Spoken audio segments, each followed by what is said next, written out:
నమస్కారం.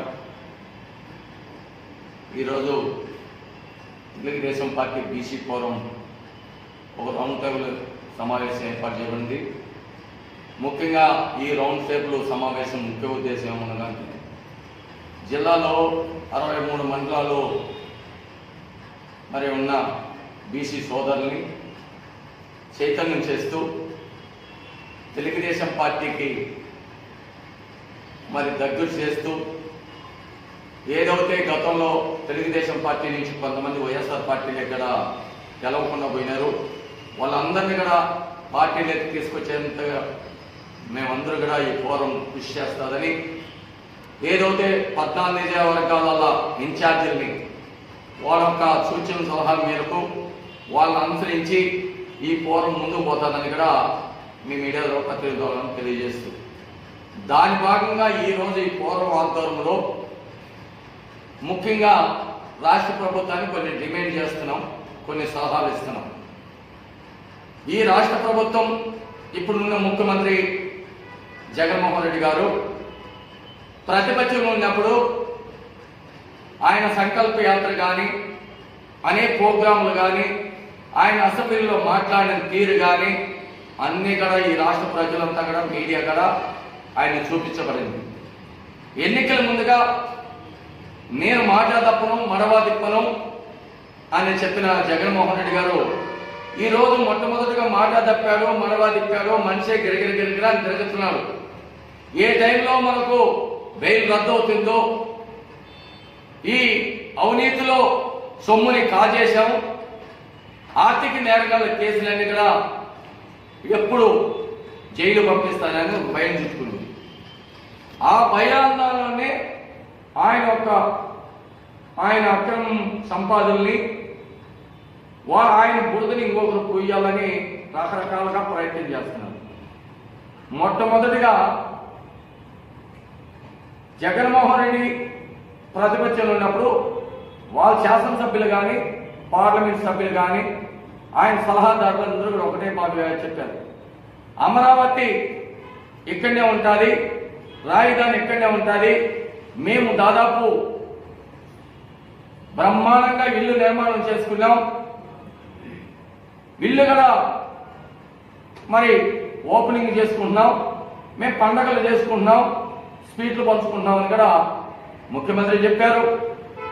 మరి పుత్తూరు గాలి నగిరి నియోజకవర్గం ఆర్కే రోజా చెప్పారు, అంబటి రాంబాబు చెప్పారు, అతనే మంగళగిరి ఎమ్మెల్యే ఆర్కే రామకృష్ణారెడ్డి చెప్పాడు, చాలా మంది బొత్స సత్యనారాయణ చెప్పాడు, దాదాపు గుంటూరు కృష్ణాలో ఆ గొడవలేనా అనే ఒక వ్యక్తి కూడా అతను మనిషే కాదు అతనుగా చెప్పాడు. మరి దాని భాగంగా ఇంకొక ఎమ్మెల్యే మరి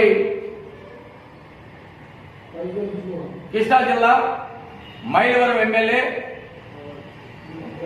అతను అవుతే చెప్పాడు, నేను మొట్టమొదటిగా అమరావతి ఇక్కడ తరలిస్తానని చెప్పిన ప్రతిపాదన చేసిన మొట్టమొదటిగా నేను రాజీనామా చేస్తాను, పెద్ద మనిషి వరకు రాజీనామా చేయలా, రాజధాని ఇక్కడ ఉండాలని కూడా మాట్లాడాల. రెండోది, ఈ రాష్ట్రంలో నాకు ఒక అవకాశం ఏంటి, నాకు ఒక్క చూపు చూడండి, నన్ను చూసినారంటే మీ బ్రహ్మాండంగా చూపించేస్తానని చెప్పినాడు. ఏంది, ఈ రాష్ట్ర భవిష్యత్తుని సృష్టిస్తాడు,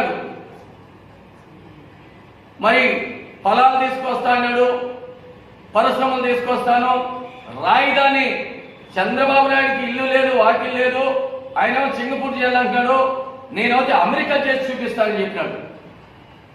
అదే పెద్ద మనుషులు ఈరోజు ఈ రాష్ట్రానికి, ఈ రాష్ట్ర భవిష్యత్తు కోసం, అమరావతి కోసం, రాజధాని కోసం 33,000 ఎకరాలు రైతులు త్యాగం చేసి అమరావతి రాజధానిలో ఉండాలని రైతులు ల్యాండ్ పూలింగ్ తీస్తే ఆ రైతుల్ని రోడ్డు మీదకి తీసుకొచ్చి పోలీసు ఉక్కుపాదం తనిసి అక్రమం కేసులు బనాయించి వాళ్ళు జైలు పంపించిన ఘనత ఈ జగన్మోహన్ రెడ్డి. రైతు పచ్చి పార్టీ అంట, రైతు పేరుగా పెట్టుకున్నారు మీ పార్టీకి. మీకు చిత్తశుద్ధి ఉందా? మీకు కొంచెం మానవత్వం ఉందా? రైతు పచ్చి పార్టీలు పెట్టుకున్నారే, అదే రైతులు కన్నీరు కాలుస్తున్నారే, గొడవలు ఏడుస్తున్నారే, దాదాపు 310 రోజులు అవుతున్నదే, అంబోని అలవటిస్తున్నారే. మేము ఈ రాష్ట్రానికి రాజధాని కోసం 33,000 ఎకరాలు త్యాగం చేసినామే, మమ్మల్ని కాపాడు జగన్మోహన్ రెడ్డి అని అడుగుకుంటున్నారే. నువ్వు దొంగదారులు వెళ్తున్నావే, దొంగలు వెళ్ళినట్టుగా. ఒక ముఖ్యమంత్రి ఏంది అడ్డదారులలో పరిగెత్తే, పోలీసులు 1000 మందిని పెట్టుకొని ఒక ముఖ్యమంత్రి పోతారా? ఇదే నీకు 150 మంది ఎమ్మెల్యేలు ఇచ్చింది దీనికేనా? రైతు కన్నీరు కాల్చడానికేనా? రైతులు రోడ్డు వాళ్ళ కడుపు కోయడానికేనా? అందుకని దయచేసి తెలుగుదేశం పార్టీ పోరం కానీ తెలుగుదేశం పార్టీ మీద ఒకటే తీవ్రంగా ఖండిస్తున్నాం. ఇప్పటికన్నా నీ వైఖరి మార్చుకో, నీ విధానాలు మార్చుకో, మీ మంత్రుల్ని లోపాన్ని, మీ మంత్రులు క్రమశిక్షణ మార్చు. ఇప్పటికన్నా ప్రజలు క్షమిస్తారు. రెండోది, శ్రీవారి వెంకటేశ్వర స్వామి అంటే ఏమనుకున్నావు? 7 స్వామి అనుకుంటే ఏమనుకున్నావు? అటుమిట్టే వాటితోనే పెట్టుకుంటున్నావు. ఆయనతో పెట్టుకున్నాడు చరిత్రలో ఎవడు మిగల్లా. మొన్న భూముల జోలికి వెళ్ళావు, ఈరోజు ఆయన నిధుల దగ్గరికి వెళ్తున్నారు. అంటే మీ ప్రభుత్వం ఉండాలని, 151 మంది ఎమ్మెల్యేలు ఉన్నారని, ఈ రాష్ట్ర ప్రజల్ని ఏమైనా చేయొచ్చు, అదేవిధంగా వెంకటేశ్వర స్వామిని ఆ నిధులు కూడా కాజేయచ్చు, ఇష్టం వచ్చినట్టుగా చేయొచ్చు అనుకుంటున్నాం. ఈ రాష్ట్రంలో ఉన్న ప్రజలన్నా మిమ్మల్ని ఏం చేయకపోవచ్చు, కానీ మరి వెంకటేశ్వర స్వామి, శ్రీవారి వెంకటేశ్వర స్వామితో పెట్టుకొని ఆయన నిధుల కోసం పోతే మాడి మసైపోతారు, అనబరించి తీర్తారు. ఇప్పటికే మీకు చుట్టుముట్టాయి. ఇప్పటికే మీ యొక్క కేసుల్ని కొలుక్కొస్తున్నాయి. మీ యొక్క నాయకులు అక్రమంగా జడ్జీల మీద, హైకోర్టు నిపుణుల మీద మాట్లాడిన భాష తీరు ఈరోజు సిబిఐ ఎన్క్వైరీ వరకు వచ్చి మిమ్మల్ని త్వరలేనే ఎవరెవరు మాట్లాడినారో, ఎవరెవరు వ్యాఖ్యలు చేయడం అందరినీ కూడా కోర్టు దాని పని అది చేసుకుని పోతుంది. ఎందుకంటే కోర్టులో ఉన్నాయి, మేము కూడా ఎక్కువ మాట్లాడకూడదు. ఇప్పటికైనా జగన్మోహన్ రెడ్డి గుర్తుపెట్టుకోవాలి, నీకు చిత్తశుద్ధితో పనిచేయమని ఈ రాష్ట్ర ప్రజలు ఓట్లేసి గెలిపించారు. ఈ రాష్ట్ర ప్రజలు ఓట్లేసిన ప్రజల్ని మరి ఈరోజు గాలి వదిలిపెట్టి వాళ్ళు నట్టేటి ముంచి వాళ్ళ యొక్క కడుపు కోత కోసి ఈరోజు రకరకాలుగా ముందుకు పోతున్నాం. మరి ఈరోజు నీకు పరిశ్రమ తెచ్చాలని చేతగాల, మరి ఈ దేశాల నుంచి పెట్టుబడులు తేవాలని చేతగాల, ఉన్న పరిశ్రమల్ని ఇంప్లిమెంట్ చేయలేదని చేతగాల, మరి ఈరోజు జీతాలు ఇచ్చే పరిస్థితి లేదు. నీకు ఒకటే కాదయ్యా, పాలు దాగే పసిపెట్ట అని చెప్తున్నారు. ఒక్క రాజధాని కట్టడానికే నీ దగ్గర డబ్బులు లేవు. ఉన్న 10% 20% ఉండే భవనాలను పూర్తి చేసి అక్కడ ప్రజలకు అందించి, ఉద్యోగులకు అందించి, అక్కడి నుంచి పాలన కొనసాగించండి, పాలన నడిపించండి అని అందరూ కూడా కోరుకుంటున్నారు. నీ చేత కాకుండా ప్రజల మీద నెట్టేయాలని మరి ఈరోజు 3 రాజధానులు డ్రామా ఆడుతున్నావు. అది నువ్వు కట్టడానికి కాదు, అక్కడ నీకు భూముల్ని నీకు శాసనసభ్యులు, శాసనమండలి సభ్యులు, మీ పార్లమెంట్ సభ్యులకు వాళ్ళకి భూముల్ని కబ్జా చేయడానికే ఈ డ్రామా. ఏదేది కానే కాదు. ఇది ప్రజలంతా కూడా యావత్తు భారతదేశం అంతా కూడా గుర్తుపెట్టుకుంటున్నారు. అందుకనే దయచేసి ఇప్పటికన్నా ఈ ప్రభుత్వం చిత్తశుద్ధితో పనిచేయాల. రెండోది ఏం మాట్లాడుతున్నారు? అసలు మీకు చిగ్గు చర్మ అనేది ఉందా? ఈ రాజధాని అమరావతిలో మరి అదే లక్షల ఇళ్ళు ఉన్నాయి. ఈరోజు ప్రజలకు, పేదలకు ఇళ్ల పట్టాలి అని అంటే తెలుగుదేశం పార్టీ అడ్డుపడుతున్నది, కోర్టులకు వెళ్తున్నారు. ఎక్కడ వెళ్తున్నారయ్యా? మీ చేసే అరాచకాలకు, మీ కబ్జాలకు, మీరు చేసే నీతిమాల పనులకు అడ్డుకట్టేస్తున్నారు. ఈరోజు కట్టినిండ్లు 3 అంతస్తులు, 4 అంతస్తులు సుందరమైన భవనాలు, మరి ఎంతో అద్భుతంగా మరి అపార్ట్మెంట్లు కట్టి, ఈ అపార్ట్మెంట్లు ఎవరైతే డీడీ కట్టిన ప్రజలకి రెడీగా ఉన్న ఇండ్లు రిబ్బన్ కటింగ్ చేసి ఆ ఇండ్లు పేదలకు ఇస్తే కాపురాలు చేసుకున్న పిల్లా పాపతో లక్షణంగా ఉంటారు. అటువంటి ప్రజల్ని గాలి వదిలిపెట్టి కట్టిన భవనాల్ని ఎలకలు కాపురాలు, పిల్లులు కాపురాలు చేస్తుంటే ఆ భవనాలు వదిలిపెట్టి లక్షదాల ఇండ్లు ఎట్లున్నాయంటే మరి కోట్లల్లో ఉండే నాయకులు కూడా కట్టుకోవాలి అటువంటి ఇండ్లు తెలుగుదేశం పార్టీ నారా చంద్రబాబు నాయుడు అప్పుడు కేంద్ర ప్రభుత్వం రెండు కలిపి నిర్మాణం చేసిన ఇళ్లని ఈ పొద్దుడికి 17 నెలలు అవుతున్నది, 15 మాసాలు అవుతున్నది. ఒక ఇల్లన్నా ఒక్కగా పేదవాడికి ఇచ్చారా? ఒక నిర్మాణం జరిపారా? మరి ఈరోజు మీరు మాట్లాడారు అంటే ఇది కబ్జాకు పాల్పడినట్టు కదా. ఈ ఇండ్లు ఇచ్చేయి, ఇళ్ళని గుంపు మరి ప్రారంభోత్సవం చేయి, ఆ ఇండ్లని పేదవాళ్ళకి అందించు. తర్వాత సాలం ప్రజలకు ఎక్కడన్నా నువ్వు ఇస్తానికి అడ్డుపడితే తప్పని. ఉన్నిళ్ళని వదిలిపెట్టి లేని దానికి పెద్దోళ్ళు చెప్తారు, ఉనింది దాన్ని వదిలిపెట్టుకొని లేని దానికి ఏకాన్ని అన్నట్టుగా ఉనింది పోయింది లేని పోయినట్టుకుంటుంది. దాన్ని నమ్ముకొని ధర్మారం పోతే అది పోయి బుక్కపట్టడం చేరిందంట. అట్లా నీ ప్రభుత్వం నీ నాయకులు తీరు. అందుకని దయచేసి ఈ ముఖ్యమంత్రి గారికి రాజకీయ అనుభవం లేదు. వీళ్ళ శాసనసభ్యులకి మంత్రులకు ఇంకా సార్ 5 మంది అంటే డిప్యూటీ సీఎంలు, ఆయన సలహాదారులు దాదాపు 30 మందో 20 మంది అంటున్నారు. ఎక్కడ ప్రపంచంలో 29 రాష్ట్రాల్లో ఇంతమంది సలహాదారులు ఎక్కడా లే. ఆ సలహాదారులే నీ కొంపు మోస్తున్నారు. తప్పుడు సలహాలు ఇచ్చి నిన్ను ఈరోజు వాళ్ళే మీ సలహాదారులే నిన్ను జైలు పంపించడానికి సిద్ధంగా ఒక సుప్రీంకోర్టు జడ్జిల మీద ఆరోపణ చేస్తారా ఎవరైనా కానీ. అది నీ గోతు నువ్వే దూకొని నువ్వే పడుతున్నావు. ఏ రోజు ఆ గోతురేకి వేయాలని చూసినావు, ఆ గోతురేకి నువ్వే పడినావని గారు తెలియజేస్తూ ఇప్పటికైనా ఈ ప్రభుత్వానికి చిత్తశుద్ధితో పనిచేయాలా. ఏదైతే బీసీలకు 19-20 బడ్జెట్ ఇచ్చిన బడ్జెట్ ని తిరిగి బీసీ కులాలకు కార్పొరేషన్లకు అందించాలి. మరి అదేవిధంగా కార్పొరేషన్ కానీ, బీసీ కార్పొరేషన్ కానీ, బ్రాహ్మణ్ కార్పొరేషన్ కానీ, 24 కులాల కార్పొరేషన్లకు కానీ, గతంలో ఉండే కార్పొరేషన్లకు ఏదైతే 610 కోట్లు పక్కదారి మళ్ళించిన ఆ నిధులన్నీ కూడా ఎవరైతే లబ్ధిదారులు ఉన్నారో, ఎవరైతే ఆన్లైన్ దరఖాస్తు చేసుకున్నారో వాళ్ళకు తప్పకుండా అందించాలని బీసీ ఫోరం డిమాండ్ చేస్తున్నది. లేని పచ్చాన రోడ్ల మీదకి వచ్చి ధర్నా చేసి ఏదైతే ఆ ప్రజలు దరఖాస్తు చేసుకున్న ప్రజల కోసం బీసీ ఫోరం అండగా ఉంటుంది, తెలుగుదేశం పార్టీ అండగా ఉంటుంది, ప్రజల పచ్చాన ఉంటుంది, మరి ఎవరైతే లబ్ధిదారుల పక్కన ఉండాలి. అంతేకాకుండా భవన నిర్మాణ కార్మికులు 414 కోట్లు ఈరోజు పక్కదారి మళ్ళించారు. వాళ్ళ శ్రమజీవులు, భవన నిర్మాణ కార్మికులు, అసంఘటిత రంగ కార్మికులు, అన్ని రంగాల కార్మికులు.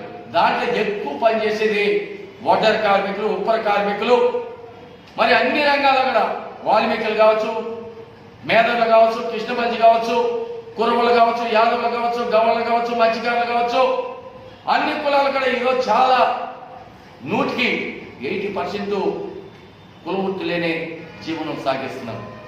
ఆ కూలికి పోతేనే కుండగాలి, రెక్కాడితేనే డొక్కాడాలి, అటువంటి పరిస్థితులు ఈ కులాలన్నీ కూడా జీవనం సాగిస్తున్నారు.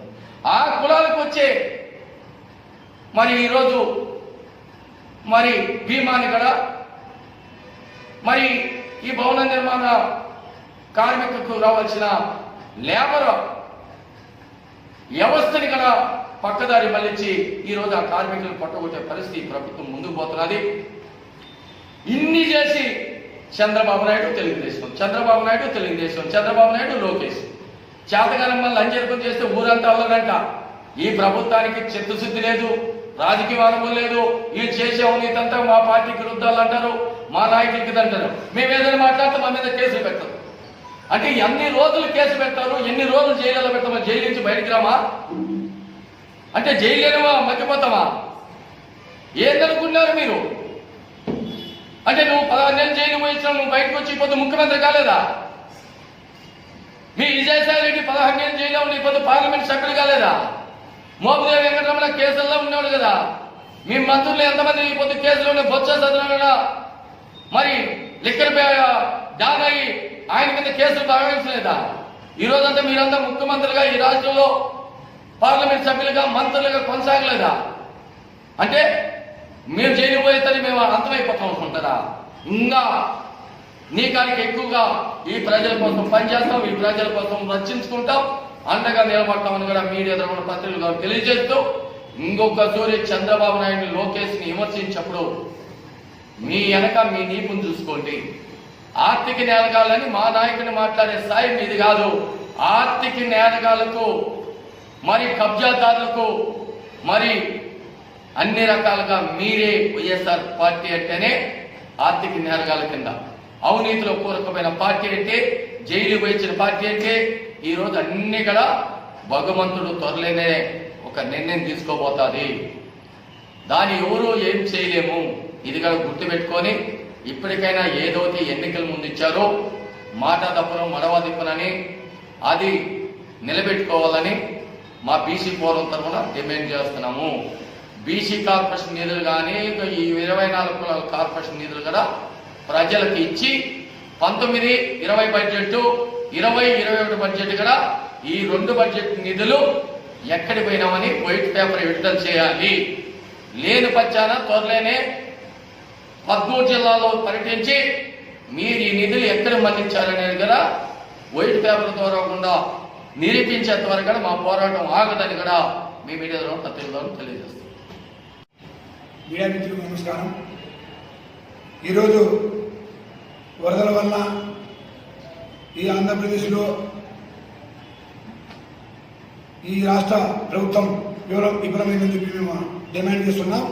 ఈ రాష్ట్రంలో ఈరోజు అక్కలాంతరమైనటువంటి వరదలు వస్తున్నా ఆనాడు చంద్రబాబు నాయుడు గారు ఎన్నో తుఫాన్లు వచ్చినా కూడా ముందు ప్రతి ఒక్కన ఎంప్లాయీస్ని ఉద్యోగస్తులను అప్రమత్తం చేసి ముందుగానే ఎక్కడెక్కడ వాళ్ళని సేఫ్టీ చేయడం జరిగింది. ఈనాడు ఆయన ఈ రాష్ట్రంలో ముఖ్యమంత్రి, మంత్రులు కానీ ఎమ్మెల్యేలు కానీ వాళ్ళకు ముందుగానే సూచనలు ఇవ్వకుండా ఈరోజు ఈ రాష్ట్రాన్ని అక్కలాపురం జరగడం జరిగింది. అదేవిధంగా అమరావతిని చాలా అనేకమైన ఆరోపణలు చేసి దాన్ని ముంచాలని మా నాయకుడు చంద్రబాబు నాయుడు ఇల్లు కూడా ముంచి సేఫ్టీగా లేదని చెప్పి చాలా చేయడం జరిగింది. ఎక్కడ అమరావతి పడలేదు. చంద్రబాబు నాయుడు సార్ మా ఇల్లు చుక్కెది కూడా పోలేదు.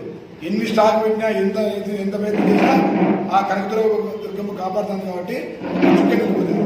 ఒకటే డిమాండ్ చేస్తున్నాం, మీరు ఈ రాష్ట్రానికి మంత్రులు కానీ ఎమ్మెల్యేలు కానీ ఒకటే అడుగుతున్నాం, మీ ముఖ్యమంత్రి గారు ఎక్కడో ఉన్నా కూడా ఆయన పనుల కోసం కూడా మీరు ఏం చేస్తున్నారు? మీ మంత్రులు మీరు ఎమ్మెల్యే చూస్తున్న బాధ్యత మీకు లేదా?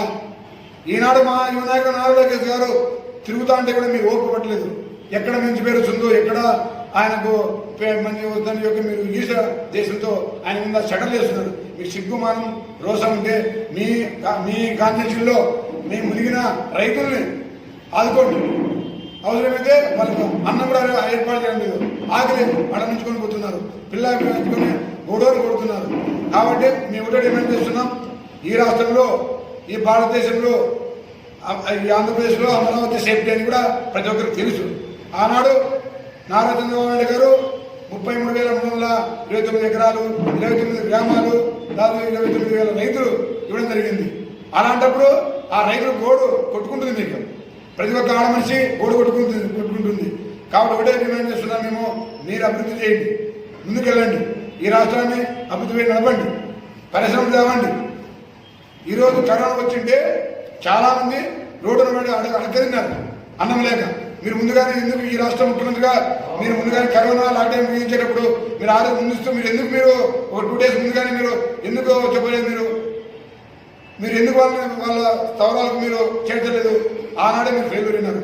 మేము ఒకటే డిమాండ్ చేస్తున్నాం, ఈ రాష్ట్ర ముఖ్యమంత్రిగా ఈ రాష్ట్ర మంత్రులు ఎమ్మెల్యేలు ఈ ప్రజానికానికి మీరు మేలు చేస్తారని చెప్పి ఆనాడు మీకు ఓటు వేయడం జరిగింది. మీరు ఇంకా చంద్రబాబు నాయుడు కంటే ఇంకా మంచి చేస్తారనుకున్నారు.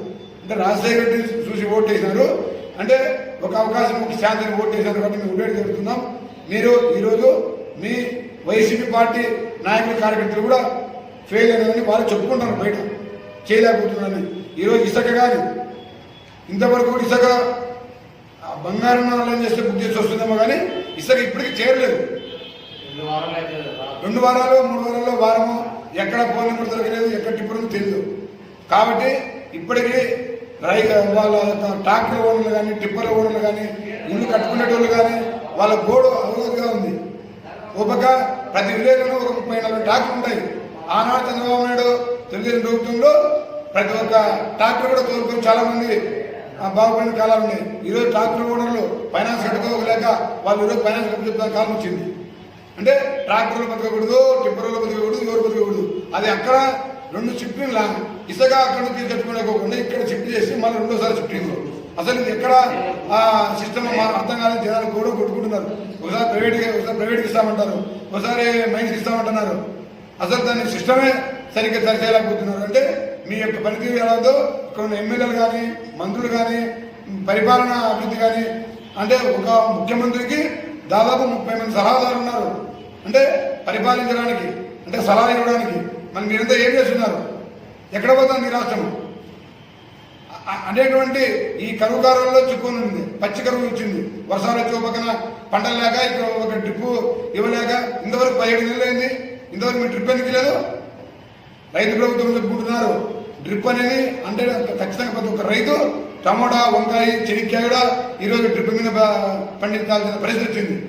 నారా చంద్రబాబు నాయుడు అప్పుడు 96లోనే 98లోనే కొరియాల నుంచి అక్కడ ఆ అనేటువంటి సిస్టమ్ తీసుకొచ్చి డ్రిప్ అనేది చేయడం జరిగింది. అదేవిధంగా మహిళలకు చంద్రబాబు నాయుడు కానీ ఎన్టీ రామారావు కానీ అక్కడున్న అప్పుడే ఆనాడు ఎన్టీ రామారావు కానీ చంద్రబాబు నాయుడు కానీ గ్యాస్ కానీ మన ఆడవాళ్ళు పొగ వస్తుందని చెప్పి అనేటువంటి వ్యాధులు వస్తాయంటే ఆనాడే గ్యాస్ పథకం పెట్టడం జరిగింది. వెలుగు అనేది కూడా చంద్రబాబు నాయుడు ఆడవాళ్ళకు వెలుగు తీసుకొచ్చిన చంద్రబాబు నాయుడు. ఇలాంటి ఎన్నో సంక్షేమ పథకాలు కానీ ఎన్నో అభివృద్ధి కోసం కానీ చంద్రబాబు నాయుడు పాటుపడినాడు. చంద్రబాబు ఆనాడు 83లోనే కాంగ్రెస్ కేసులు వేయడం జరిగింది. అప్పుడు కూడా చేయలేకపోయినారు. అదేవిధంగా ఈనాడు మళ్ళీ చంద్రబాబు నాయుడు ప్రతిపక్షం ఉన్నప్పుడు మన వైఎస్ఆర్ ముఖ్యమంత్రిగా ఉన్నప్పుడు 26 కేసులు జరిగింది. ఆనాడు నిరూపించలేకపోయినారు. ఈరోజు కేసు అంటారు. మా చెల్లెని నాయకుడు మా చంద్రబాబు నాయుడు గారు, మా చెల్లెని నాయకుడు మా యువనాయకుడు నారా లోకేష్ గారు ఏనాడు తప్పు చేయాల, డబ్బుల కోసం పోరాటం వల్ల రైతుల కోసం పోరాటపడుతున్నారు వాళ్ళు ఇప్పుడు కూడా. అదేవిధంగా మేము ఒకటే డిమాండ్ చేస్తున్నాం.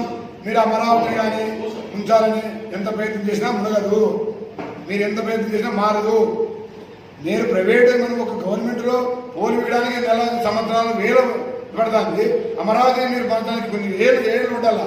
ఈరోజు ఇదే అనంతపురం జిల్లాలో ఎన్టీఆర్ మార్గ్ రోడ్లో 10 సంవత్సరాలు దాదాపు 15 సంవత్సరాల నుంచి అక్కడ భూములు ఉన్న వాళ్ళు కోర్టు కేసు ఇంతవరకు దాన్ని తెంచలేకపోతున్నారు. డబ్బులు గవర్నమెంట్ వచ్చినా కూడా. అలాంటప్పుడు అమరావతి మీరు ఎప్పుడు మారుస్తారు?